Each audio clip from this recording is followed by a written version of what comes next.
Pengadilan Agama Ngamprah Kabupaten Bandung Barat, Jawa Barat saat ini permohonan cerai yang diajukan pasangan suami istri. Jumlah tersebut meningkat dibandingkan dengan jumlah gugatan cerai di periode yang sama pada 2020. Berdasarkan data yang ada, untuk tahun 2021 menangani 3.119 perkara, tahun 2020 sebanyak 3.946 perkara, tahun 2019 sebanyak 3.659 perkara dan untuk tahun 2018 di mana Pengadilan Agama Ngamprah mulai berdiri menangani sebanyak 463 perkara. Jika menilik data yang ada pada periode Januari hingga Juli di tahun 2020 dan tahun 2021, terdapat kecenderungan peningkatan permohonan gugatan cerai dari pasangan suami istri di Bandung Barat selama pandemi COVID-19. Dari jumlah permohonan cerai di tahun 2021, permohonan cerai didominasi berasal dari pengajuan istri terhadap suaminya. Faktor ekonomi menjadi latar belakang paling dominan yang mendasari timbulnya keputusan cerai dalam rumah tangga warga Bandung Barat tersebut. Misalnya ada yang mengajukan cerai lantaran sang suami tak mampu menafkahi istrinya. Kebanyakan ya karena faktor ekonomi. Contoh di satu sisi istri memiliki penghasilan yang mencukupi sedangkan suaminya tidak. Sehingga terjadilah perceraian. Hal itu disampaikan Hakim Fata Aulia Rizka selaku Hakim Senior kepada Berita 7 Selasa tanggal 14 September tahun 2021. Terima kasih. Mohon maaf ya, saya buka masker. Jadi perkara di Pengadilan Agama Ngamprah ini, kalau menurut catatan kami, selama tahun 2019 ini kemarin perkara yang masuk 3.959. Kemudian kita pandemi itu kan awal 2020 ya. Tahun 2020 tercatat perkara yang masuk sejumlah 3.946. Dan tahun ini aja, ini belum selesai, belum berakhir tahun 2021, ini sudah masuk sebanyak 3.119 perkara.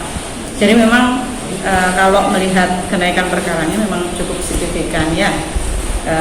Kalau ketika saya menangani beberapa perkara, memang cukup banyak juga yang alasannya itu mengenai ekonomi ya, jadi ekonomi.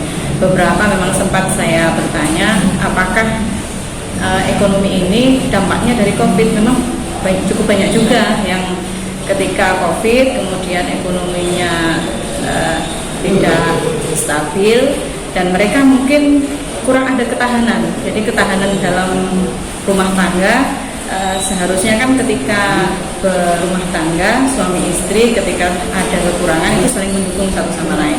Tapi di sini saya pikir karena kurang ketahanan ekonomi, jadi suami istri itu kurang saling mendukung jika ada kekurangan satu sama lain. Mungkin itu aja. Jadi kalau dampak ekonomi COVID pasti semua terdampak.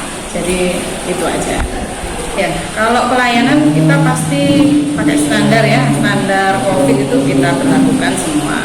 Kemarin juga waktu PPKM kita sempat men-stop semua perkara. Kemudian ketika PPKM sudah kita di level 3 ya, itu ada pembatasan ya, ada pembatasan. Ini juga beberapa kita memakai pelayanan, jadi orang yang para pihak aja yang bisa masuk. Orang yang tidak berkepentingan diharapkan untuk tidak ikut masuk. Jadi untuk membatasi pengunjung juga seperti itu. Kalau masalah untuk meminimalisir itu, jadi kita karena sifatnya pengadilan ini menerima perkara. Jadi kita tidak boleh menolak perkara. Jadi perkara yang masuk kita terima dan kita maksimalkan di mediasi. Jadi mediasi memang sekarang Mahkamah Agung ini menggalakkan bagaimana mediasi ini bisa maksimal seperti itu. Jadi ada jeda waktu sampai bisa 30 hari kita bisa memediasi beberapa kali sampai ya seperlunya untuk diperlukan. Memang dalam mediasi ini kita sulit ya, karena perceraian itu masalahnya sudah bertumpuk.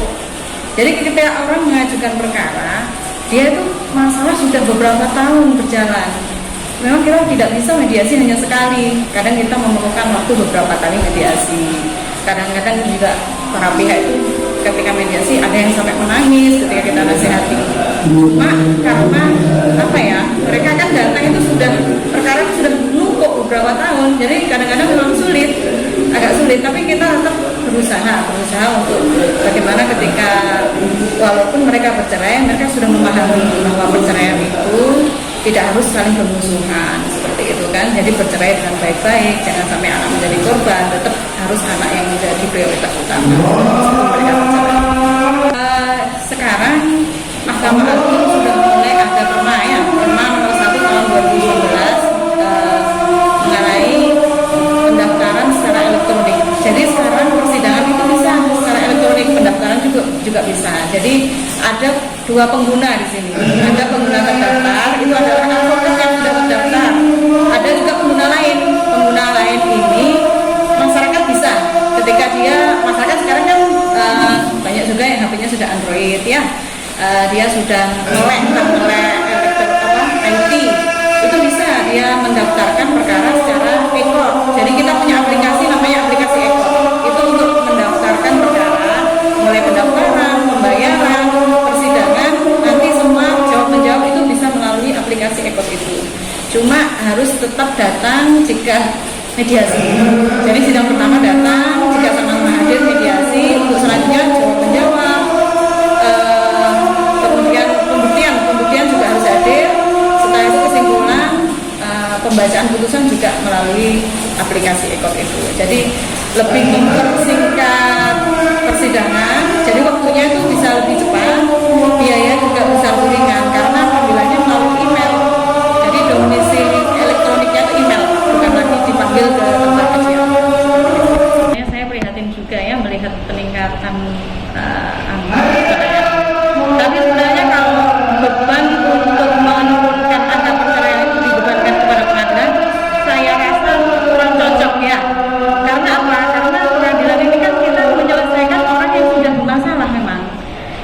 Kalau saya boleh memberi saran atau ya mungkin harapan ya, semoga aja nanti anggota dewan atau para guru bisa mendengarkan. Jadi sebenarnya kalau saya rasa angka perceraian ini bisa ditekan dari pendidikan-pendidikan non formal, atau bisa saja mungkin bisa dimasukkan dalam misalkan salah satu mata pelajaran di sekolah, mungkin di tingkat SMP, di mana tingkat SMP itu kan kadang-kadang mulai menginjak remaja ya, mungkin di situ ada pendidikan pernikahan.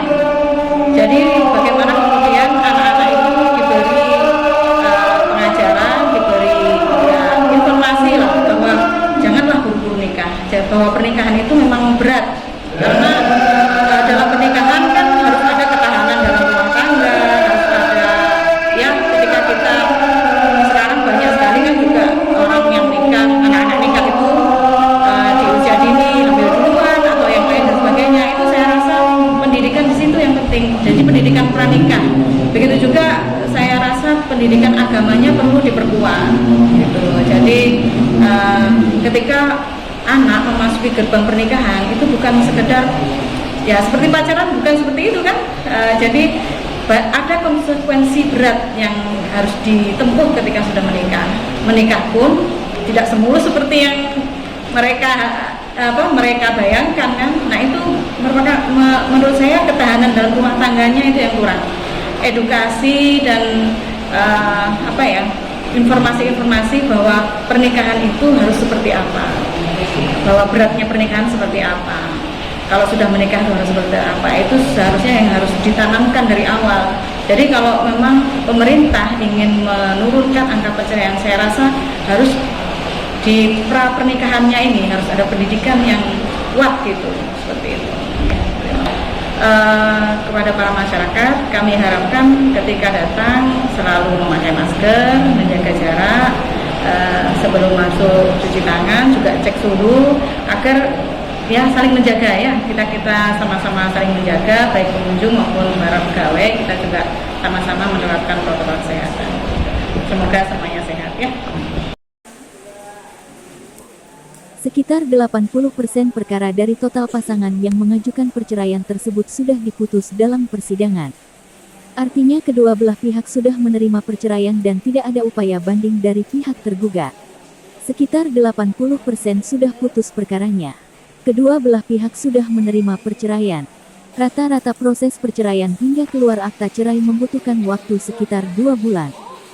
Sebab ada beberapa tahapan yang harus dilalui mulai dari tahap pendaftaran, mediasi, persidangan, hingga putusan. Kemudian jarak juga jadi pertimbangan mengingat wilayah Bandung Barat yang cukup luas. Dilihat dari jauh tidaknya domisili juga. Maksimal 2 bulan sampai selesai dengan catatan tidak ada upaya hukum tergugat dan tidak hadir dari tergugat. Dari Kabupaten Bandung Barat, Yayat Wowor, kontributor Berita 7 melaporkan.